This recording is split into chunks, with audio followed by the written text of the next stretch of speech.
반가운 분이 있는데요. 저 뒤에 유아실에 있는데 최미지 전사님, 저희 교회 유치부 사역했던 전사님이죠. 태영 형제와 결혼해서 로이 아기를 1년 만에 낳아가지고 왔어요. 저 뒤에 있는데 잠깐 한번 일어나 줄래요? 박수로 한번 축복하겠습니다. 코로나 기간에 교회에서 사역하면서 수고하셨는데 또 애를 결혼하고 애를 또 나와서 이렇게 성도님들 인사하러 왔는데 끝나고 나서 많이 좀 축하해 주시기를 바랍니다. 서로 격려하라라는 제목으로 오늘 말씀 나누겠습니다. 데이빗 히넌, 워렌 베너스라는 두 사람이 The Power of Great Partnership이라는 베스트셀러 책을 저술을 했습니다. 2인자들에 관한 이야기입니다. 인생 가운데는 역사의 영웅이 있지만 그 영웅의 그늘 뒤에는 항상 그림자와 같았던 2인자가 있다라는 이야기입니다. 중국을 통일한 모택동의 이야기도 그 책에 등장을 합니다. 모택동 하면 중국인들이 굉장히 우리와 다르게 그들에게는 거의 신적인 존재처럼 군림했던 사람이죠. 근데 그 모택동 뒤에는 주은래라는 2인자가 있었다라는 것입니다. 40년 동안 그림자처럼 모택동이 사진을 찍힐 때마다 항상 등장했던 인물입니다. 모택동은 거칠고 투박한 성격의 사람이었다면 이 주은래는 아주 나이스하고 잘생긴 성격의 또 사람이었습니다. 모택동은 배움의 가방끈이 짧았습니다. 독학을 한 사람인데 이 주은래는 부유한 가정에서 태어나서 아주 잘 배움을 정규적으로 가졌던 사람입니다. 이 주은래가 세상을 떠날 때 이런 유언을 했습니다. 나를 불태워 가지고 비행기에 태워서 전 중국에 뿌려라. 그렇게 유언을 했습니다. 모택동만큼이나 중국을 향한 뜨거운 가슴이 있었던 사람입니다. 그 정도의 가슴이라면 1인자의 자리를 넘볼 만도 한데 주은래는 40년 동안 자신의 위치를 한 번도 이탈하지를 않았습니다. 닉슨 대통령이 이 두 사람의 관계를 이렇게 설명을 했습니다. 모택동이 없었다면 중국 혁명은 결코 불붙지 않았을 것이다. 그러나 만약 주은래가 없었다면 그 불길은 타서 재가 돼버렸을 것이다. 이 말은 모택동과 주은래는 서로가 반드시 있어야 되는 그런 관계였던 것을 우리에게 가르쳐 줍니다. 오늘 본문에는 그와 비슷한 인물들의 이야기가 등장을 합니다. 바로 사도 바울과 바나바라는 사람의 이야기입니다. 바울하면 어떤 인물입니까? 아마 기독교 역사에 예수님 다음으로 중요한 인물, 그가 바울이 아니겠는가? 바울이 없었다면 오늘날의 기독교는 또 다른 모습으로 표현될 수도 있다. 그 정도로 바울은 중요한 인물입니다. 그가 죄수의 신분으로 타고 갔던 배가 유럽을 싣고 갔다. 그런 식의 표현도 가능합니다. 유럽의 문명이 바울이 뿌렸던 그 복음으로 인해서 형성되었다 해도 과언이 아니기 때문에 그렇습니다. 그래서 가상이지만 만약 바나바가 없었다면 바울은 어떻게 되었겠는가? 그런 질문을 던질 수 있습니다. 물론 하나님께서 바울의 인생을 향한 계획이 있기 때문에 큰 맥락에서 하나님의 또 다른 방법이 있겠지요. 그러나 눈에 보이는 근시안적인 생각으로 우리가 표현을 할 때 바나바가 없었다면 바울은 없었다. 그렇게 이해할 수도 있겠습니다. 우리 부부 사이에도 그런 표현을 한다면 얼마나 좋겠습니까? 옆에 있는 분에게 한번 그렇게 표현해 보시기 바랍니다. 당신이 없었으면 내가 없었습니다. 한번 해보시면 점수 따고 들어가는 거예요.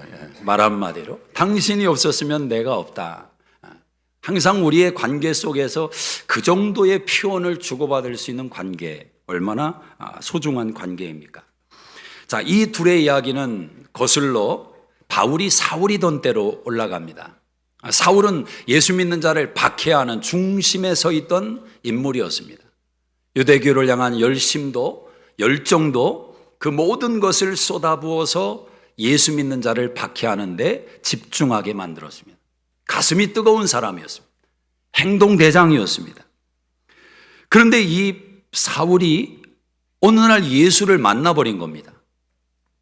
예수를 만났는데 성격대로 예수를 믿는다고 너무 급격하게 변해버린 겁니다.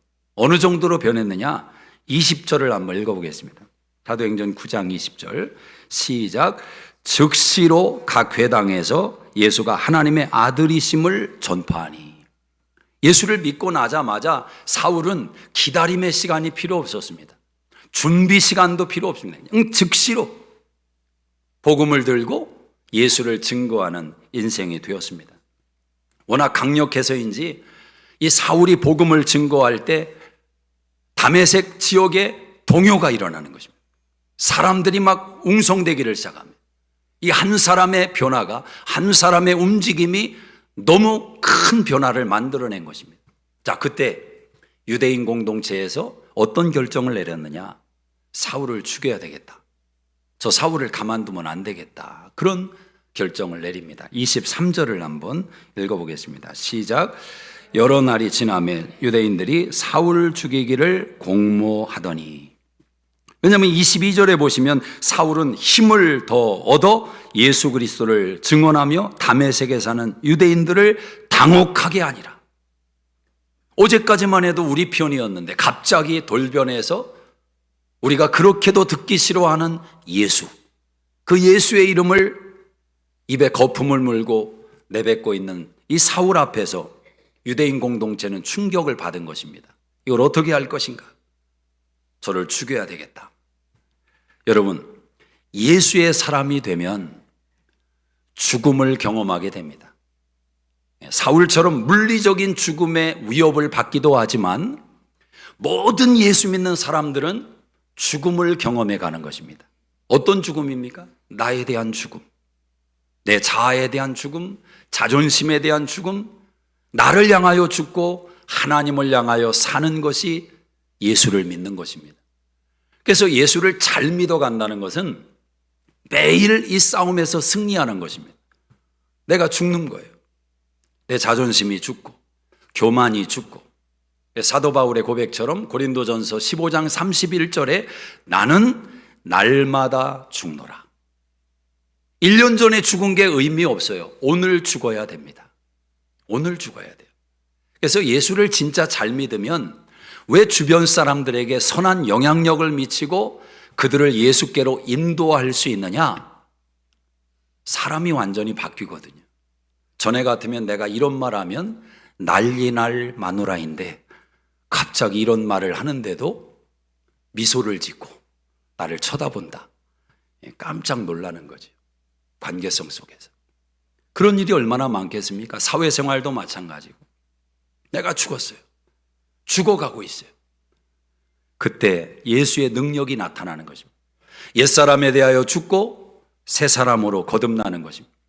그래서 예수를 믿으면 한 번쯤 이런 과정을 은혜 받고 나면 통과하는데 옛날 친구들과 조금 멀어지는 것입니다. 왜 멀어지느냐? 만나면 대화거리가 없어져요. 대화를 나누는데 옛날에는 재미있었는데 재미가 없어요. 왜 그렇습니까? 내 마음에 변화가 일어났기 때문에. 그리고 교회 안에 와서 옛날 같으면 내가 상종도 안 할 사람들인데, 같이 대화도 안 할 사람들인데 앉아서 대화를 나누다 보면 너무너무 좋은 거예요. 깨달음이 있고 그 사람들의 말에 깊이가 있고, 그래서 새로운 관계성을 형성해 가는 것입니다. 유대인들에게서 본다면 사울은 배신자죠. 어제까지만 해도 같은 꿈을 꾸고 같은 밥을 먹으며 같은 목적을 가지고 달려갔던 사울이 이제는 반대 진영에서 우리가 그렇게도 싫어하는 예수를 증거합니다. 견딜 수 있겠습니까? 그들은 사울을 죽이기로 결심을 합니다. 그럼 왜 극단적으로 죽이려고 하는가? 그래도 옛 동료인데 그들은 누구보다 사울을 잘 알기 때문에 그렇습니다. 사울은 보통 사람이 아니죠. 그는 지성적으로 예수를 받아들인 사람입니다. 여러분, 똑같이 예수를 믿어도 감정적으로 예수를 믿는 사람과 이론적으로 예수를 믿는 사람은 전혀 다릅니다. 시험을 받을 때 감정적인 시험과 이론적인 시험은 다른 거예요. 옛날에 보면 저희도 신학교를 다닐 때 목사 되겠다고 선교사 되겠다고 들어왔던 친구들인데 갑자기 어떤 사상에 붙들려서 신앙에서 조금 이탈하기를 시작합니다. 하나님의 아들 예수님이 인간이다, 뭐 이런 주장을 하고 우리 사회를 해방시켜야 된다. 어떤 면에서 사회에 관심을 갖게 된 것은 좋은 면도 있겠지만 그 방법이 이상한 쪽으로 가는 거예요. 나중에는 이전에 하지 않던 행위들을 해나가는 것입니다. 신앙 안에서 떠나죠. 교회는 갈 만한 공간이 못 되는 겁니다. 그런 모습을 지켜볼 때 너무 안타까웠죠. 그런데 쉽게 바뀌지가 않더라고요. 왜냐하면 이론적으로 동의해 버렸기 때문에 그렇습니다. 여러분이 예수를 믿을 때에도 진정한 예수 믿는 신앙의 맛을 보기 위해서는 감정적으로만 신앙을 수용하는 것이 아니라 이론적으로 신앙을 수용하셔야 됩니다. 성경의 내용이 무엇인지를 알아가고 예수가 누구인지를 공부하고 그렇게 하나하나 신앙 안에 들어가서 이론적으로 예수는 하나님이다, 이 고백을 만나게 되면 그 사람의 신앙은 쉽게 허물어지지 않습니다. 사울의 신앙은 그런 신앙이라는 거예요. 아그리빠 왕이 사울을 대면했을 때 사울에게 이런 말을 했습니다. 사울아, 너의 많은 지식이 너를 미치게 만들었구나. 아그리빠 왕도 사울이 어떤 존재인지를 알았습니다. 오늘 저와 여러분의 신앙이 사울의 신앙으로 거듭나기를 주의 이름으로 축복합니다. 성경을 덮어놓고 믿지 말고 펴서 믿으시기를 주의 이름으로 축복합니다. 사울은 그런 사람이에요. 또 사울을 왜 죽일 수밖에 없었느냐? 사울은 체험적인 신앙이 있기 때문에 그렇습니다. 예수를 만났어요. 들은 예수가 아닙니다. 내가 봤어요. 들었어요. 그분을 느껴봤습니다. 체험했어요. 체험한 신앙은 기억 속에 담겨 있고 내 삶 속에 들어와 있기 때문에 부인할 수가 없어요. 거절할 수가 없어요. 오늘 여러분의 신앙이 체험 신앙이 되시기를 주의 이름으로 축복합니다. 그래서 사울을 죽일 수밖에 없는 것입니다. 누구보다 사울을 잘 알기 때문에. 자, 그런데 그들이 사울을 죽이려 하지만 하나님께서 사울에게 은혜를 베푸십니다. 어떤 은혜를 베푸냐? 반박자 빠른 은혜를 베풀어 주세요. 자, 24절을 한번 읽어보겠습니다. 24절 시작.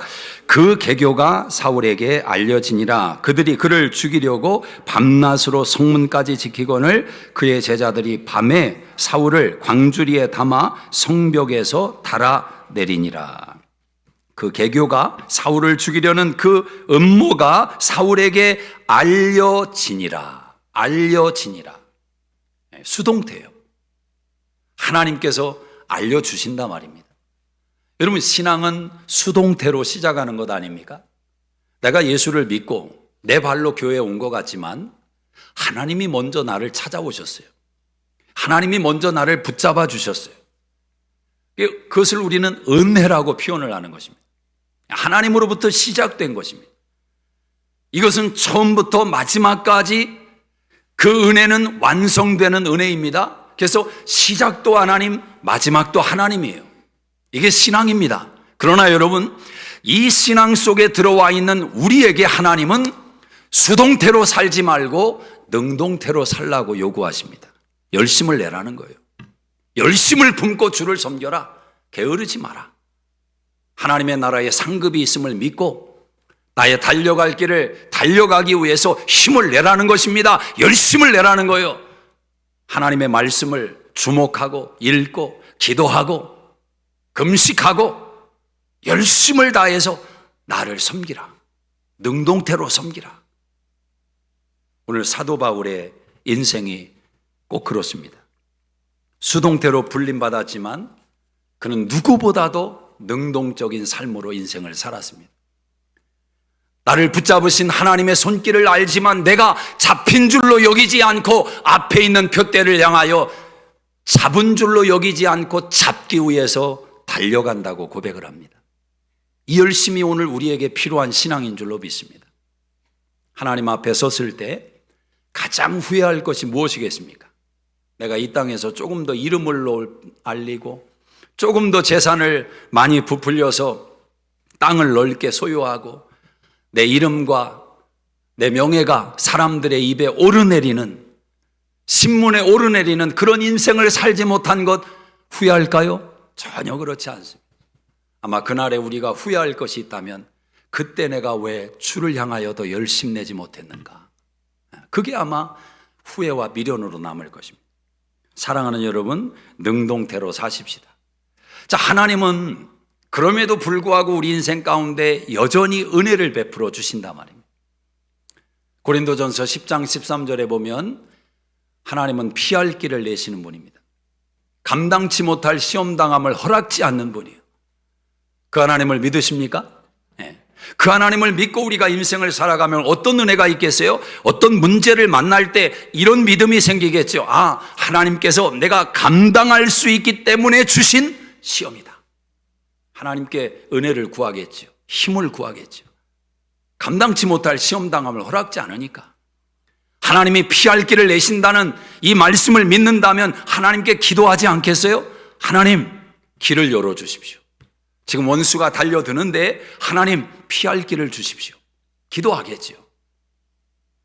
하나님을 수동태로 경험한 사람은 능동적으로 하나님을 경험합니다. 저는 성경 가운데 이 사도 바울이 광주리 속에 담겨서 도망친 이 성경의 본문이 굉장히 은혜가 됩니다. 많은 사람들은 신앙을 승리주의적인 관점에서만 접근을 합니다. 사도 바울이 어떤 인물이에요? 그의 앞에서 귀신은 오금을 저립니다.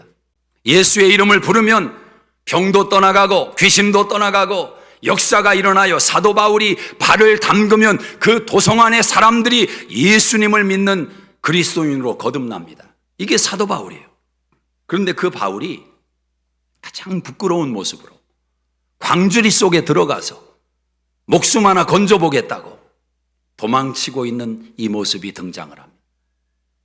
여러분, 사도 바울이 그 광주리 속에서 무슨 생각을 했겠습니까? 아마 이런 생각하지 않았을까요? 야, 내가 옛날에 예수 믿는 자 그렇게 잡아오게 가두려고 쫓아다닐 때 분명히 있었는데 가보면 어디론가 사라졌었는데, 그때 그 사람들이 나처럼 이렇게 도망 다녔구나. 동병상련, 그런 느낌을 받았을 수도 있어요. 또 다른 면에서는 광주리 속에 웅크리고 있는 자기 모습을 생각하면서 하나님의 은혜 속에 들어와 있는 자신의 위치를 다시 한번 확인했을 겁니다. 여러분, 신앙은 역설입니다. 우리가 고백을 할 때 하나님, 나 천국 빨리 가고 싶습니다. 천국이 그립습니다. 주님 빨리 오십시오. 정말 그 믿음을 고백하던 사람이 병에 걸렸다고 가정을 해볼 때 어떻게 기도하겠습니까? 하나님, 나 주님 천국에 가는 게 소원이었으니까 나 치료 안 받겠습니다. 약도 안 먹겠습니다. 주님 빨리 나를 데려가 주십시오. 대개 하나 그런 기도를 드리는 사람이 있을지는 모르겠어요. 그러니까 열어놔야죠. 닫을 수는 없죠. 그것도 훌륭한 믿음이라고 볼 수는 있겠죠. 근데 여러분, 그 상황 속에서 훌륭한 믿음은 광주리 속에 들어가기로 결정을 하는 것입니다. 하나님 살려주세요. 조금 더 살고 싶습니다. 주를 위해 살고 싶어요. 하나님 살려주세요. 여러분, 성경 속에 너희가 병에 걸리거든 어떡하라고 말씀합니까? 낫기를 위해서 기도하라. 이게 하나님의 뜻이라 말입니다. 너희가 병에 걸리거든 난 죽어라. 이런 말씀은 눈 씻고 봐도 없습니다. 그러니까 신앙이라는 것은 역설이라 말입니다. 사도 바울의 능력과 승리와 월계관을 쓰고 있는 모습만 생각하면 신앙은 넘어질 수밖에 없어요. 광주리의 은혜를 생각하셔야 돼요. 광주리. 몸부림치는 그 현장, 그 연약한 현장. 그러나 그 속에 가장 강력한 믿음이 싹트고 있다는 거죠. 그 광주리에서 로마의 복음화가 되는 신앙이 꿈틀대고 있는 것입니다. 오늘 여러분이 삶에 억눌리고 짓눌려서 광주리 속에 들어가서 목숨 하나 건져보겠다고 몸부림치고 있는 그런 성도님들이 계실 수도 있어요. 다 털어놓지 못하는 나만의 고통, 연약함. 근데 여러분, 세월이 지나고 나면 바로 여러분이 그 광주리 속에 있었던 그 은혜 때문에 하나님께서 큰 일을 행하실 수 있다라는 것입니다. 자, 이렇게 사도 바울은 죽음의 위협을 받으면서 목숨을 건지기 위해서 광주리에 들어가 도망을 치고, 목숨을 건지기 위해서 다소로 도망을 치고, 이런 삶을 반복하고 있었습니다.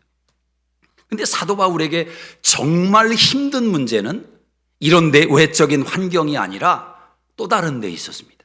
우리 한번 26절을 한번 읽어보겠습니다. 사도 바울을 정말 힘들게 했던 내용입니다. 시작. 사울이 예루살렘에 가서 제자들을 사귀고자 하나 다 두려워하여 그가 제자됨을 믿지 아니하니.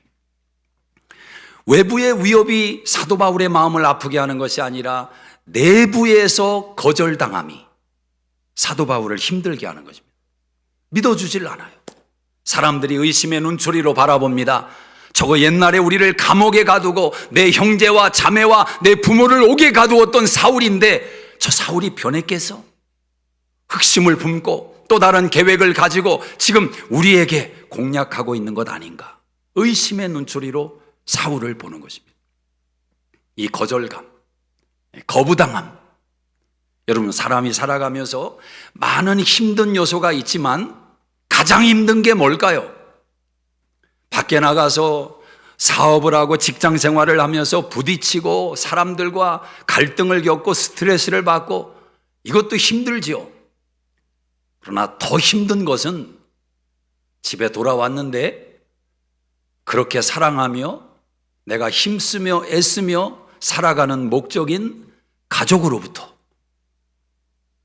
따뜻한 환대를 받지 못하고 거절을 당하고 외면을 당하고 왕따를 당하고, 이게 제일 힘든 거예요. 우리 아내분들 회개하시기를 주의 이름으로 축복합니다. 남자분들이 밖에 나가서 일하면서 부딪히는 욕을 먹는 거 그거 다 이겨낼 수 있어요. 집에 오면서 그냥 욕 한 번 하면 돼요. 그놈 하면서 한 번 쏟아부으면 해결돼요.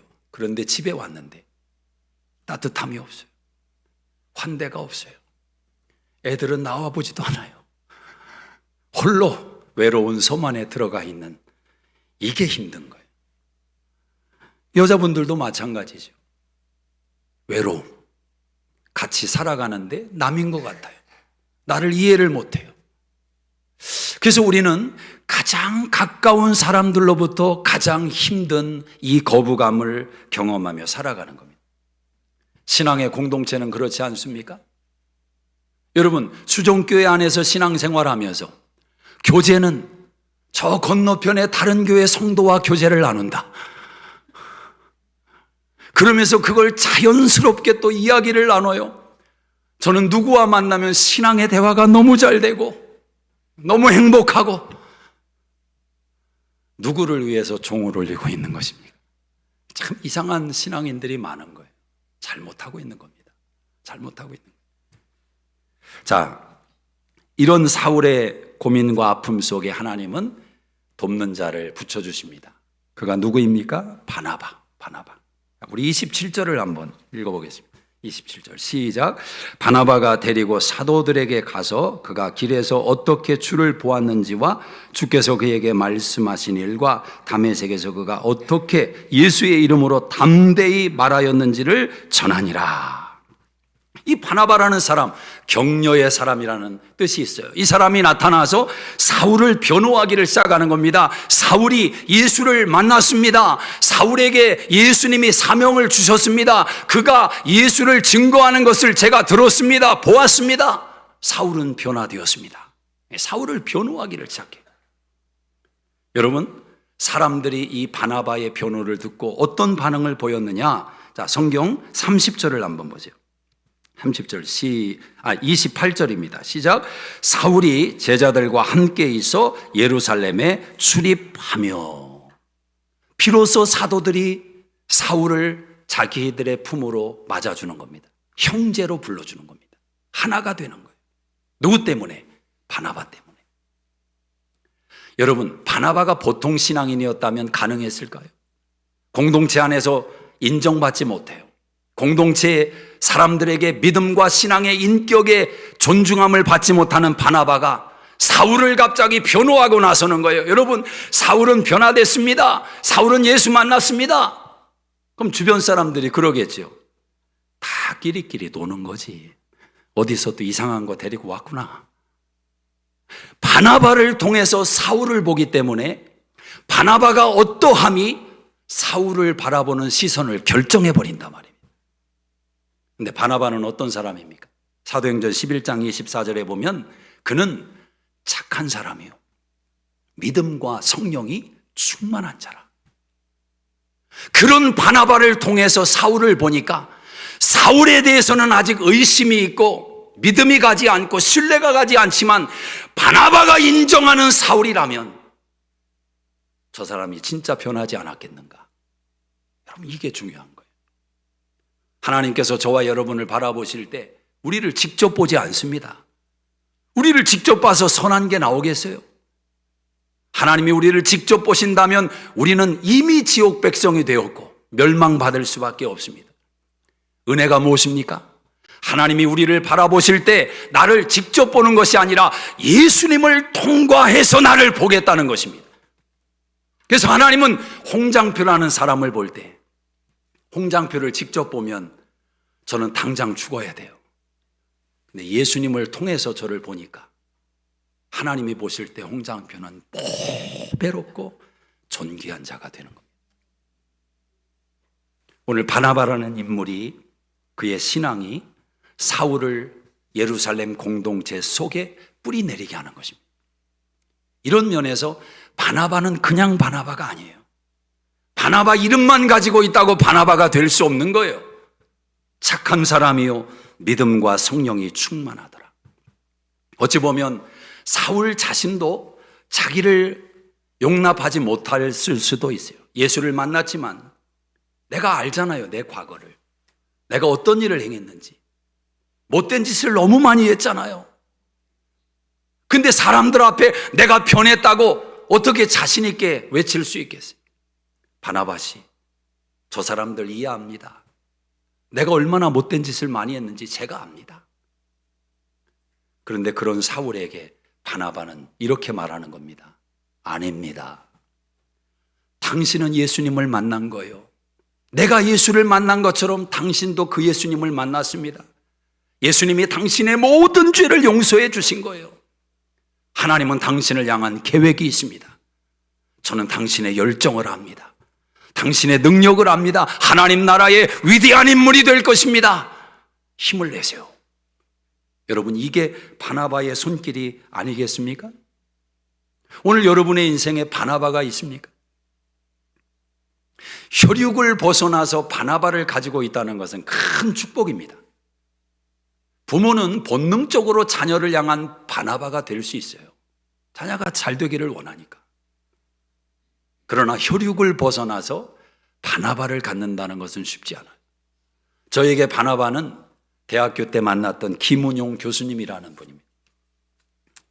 이분과의 만남은 조금 드라마틱한데, 제가 신학 수업을 받는데 한 학생이 자꾸 예수님에 대해서 이상한 얘기를 해요. 예수님이 하나님의 아들이 아니다. 교수와 논쟁을 벌이면서, 저도 논쟁에 끼어들어서 언성을 좀 높였는데 수업이 끝났는데 화가 가라앉지를 않는 거예요. 그래서 복도에서 한번 손을 봐주려고, 너 이리 와. 소리를 지르면서 때려주려고 다가서는데 뒤에서 누가 허리춤을 딱 잡으면서 장패야, 이러면 안 돼. 고개를 돌려봤더니 머리가 훤하게 벗겨지신 그 김은용 교수님, 학과장이셨어요.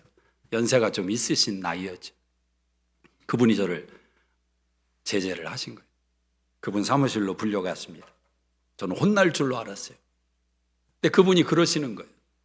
지난번에 기도원에 기도하러 갔을 때 너희 학년들 기도할 때 너 기도 인도하는 거 내가 보고, 아, 이놈 큰 부흥사가 되겠구나 내가 생각했다. 그러면서 그분이 어거스틴 얘기를 해주셨어요.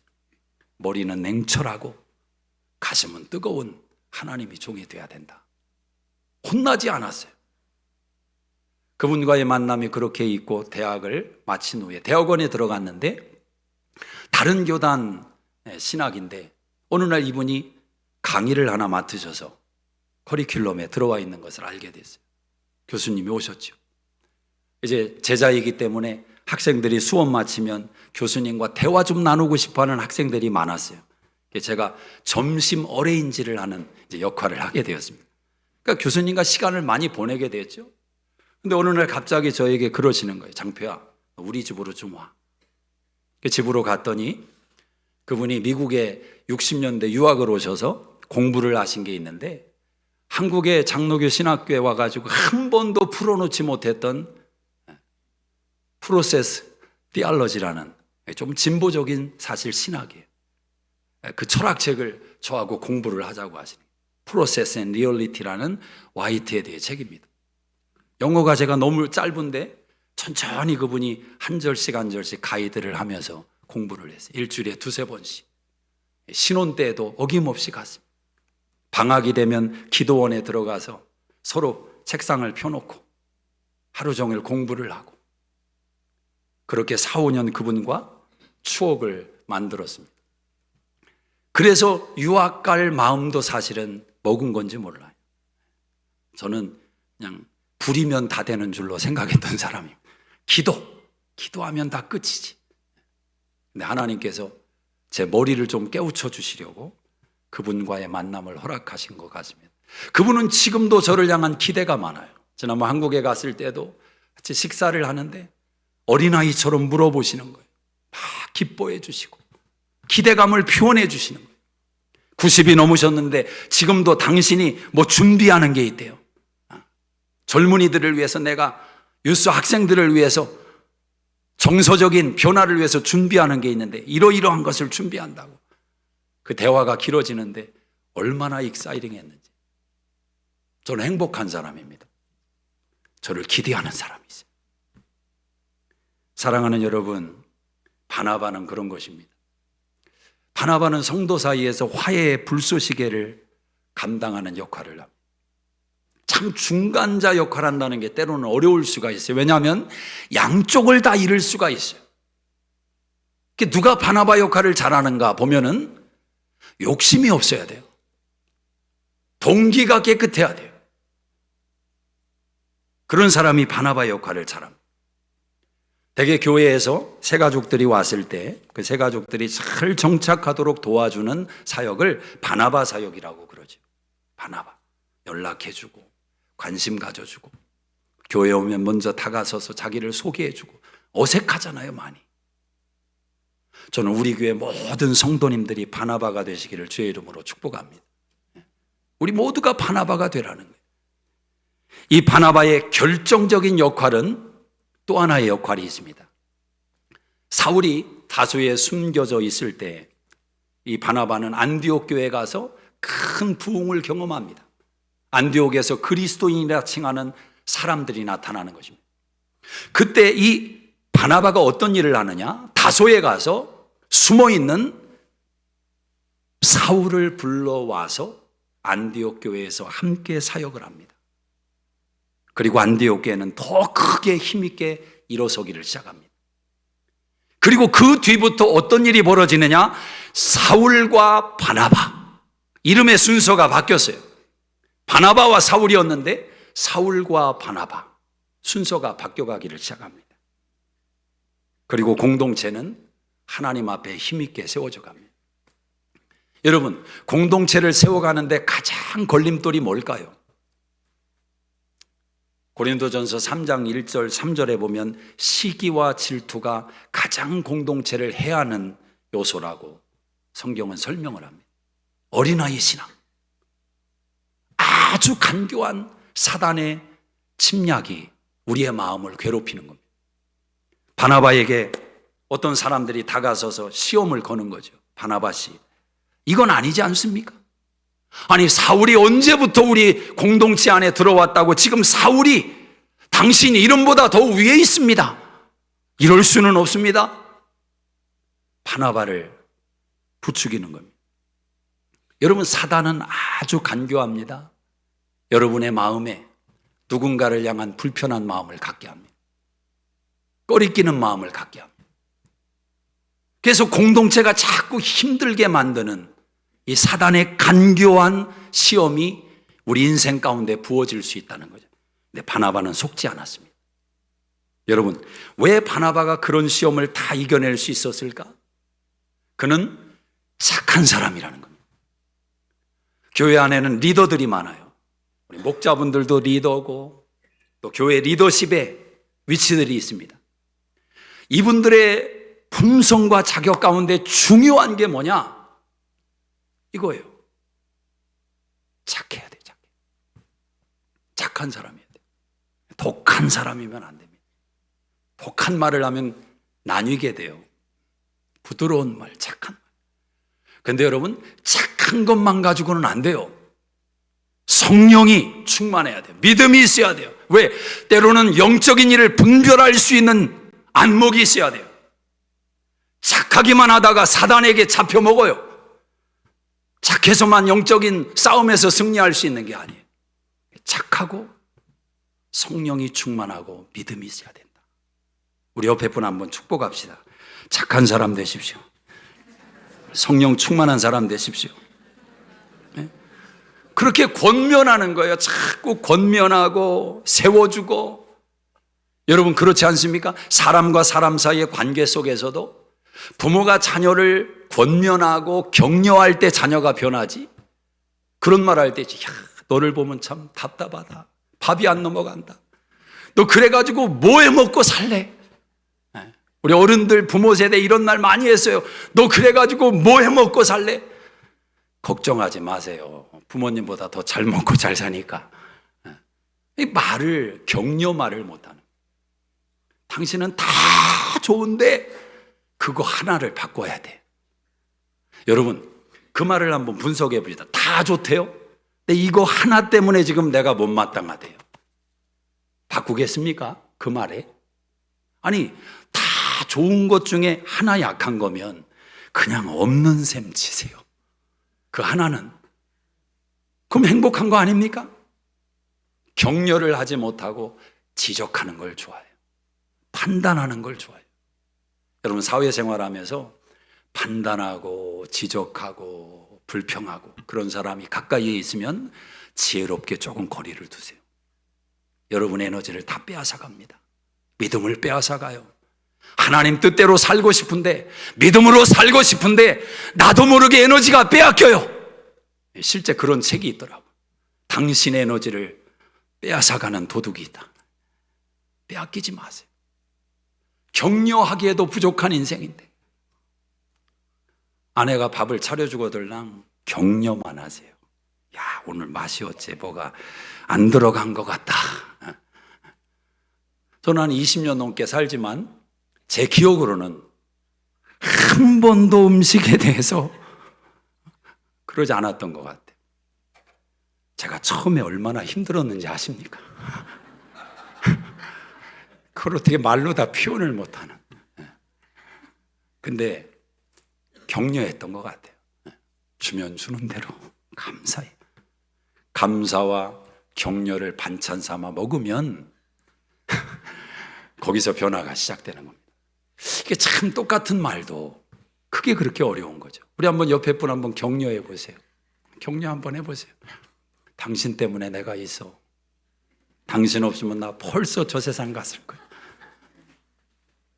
사랑하는 여러분, 성령 충만한 바나바를 한번 생각해 보세요. 성령 충만하다. 성령 충만이 뭐예요? 성령 충만은 관점이 다르다는 것입니다. 어떤 일이 벌어졌습니다. 대개 사람들은 내 감정이 우선이에요. 내 자존심이 넘버원입니다. 그런데 성령 충만한 사람은 그 순간에도 하나님의 나라가 우선이에요. 교회가 우선이에요. 하나님의 일이 우선이에요. 이 차이가 있는 것입니다. 바나바, 이 사람 속에 성령 충만한 바나바 속에는 놀라운 비밀이 있는데 바나바에게 바나바가 있더라는 거죠. 바나바에게 바나바. 성령 하나님께서 바나바의 인생에 바나바가 되십니다. 로마서 8장 26절에 우리가 구할 바를 알지 못할 때 그분은 단식하며 우리 안에서 기도하신대요. 28절에 하나님의 뜻대로 성도를 위하여 기도하신대요. 누가? 성령님이. 성령께서 바나바에게 그 힘을 주시는 겁니다. 그 능력을 주시는 거예요. 할 수 있거든. 무슨 말이냐? 믿는 자에게 능치 못한 일이 없느니라. 요한복음 16장 13절에 그 성령 바나바는 바나바에게 하나님의 진리 가운데로 인도해 주시는 거예요. 감정이 상하고 마음이 상하는 순간에 하나님의 나라를 먼저 생각할 수 있는 능력을 주는 겁니다. 요한복음 14장 16절에 그 성령이 영원토록 함께 하신다는 것입니다. 바나바의 인생에 바나바가 있어요. 용기를 주는 겁니다. 힘을 내. 하나님이 너와 함께 하시잖아. 하나님이 너에게 지혜를 주실 거야. 능력 주실 거야. 사람들이 너를 비난하고 조롱해도 걱정하지 마. 염려하지 마. 하나님은 네 편이야. 하나님은 네 편이야. 성령 하나님께서 여러분 안에서 바나바가 돼서 용기를 준다 말입니다. 그 바나바를 여러분이 붙들고 있는 거예요. 믿습니까? 우리에게 바나바가 있어요. 성령 하나님이 바나바의 바나바인 것처럼 오늘 여러분의 바나바가 되십니다. 여러분의 바나바가 되세요. 힘을 내. 내가 있잖아. 내가. 그 바나바를 모시고 살아가는 저와 여러분, 우리도 누군가의 바나바가 돼야 되지 않겠습니까? 그분이 우리의 바나바인 것처럼. 기도하겠습니다.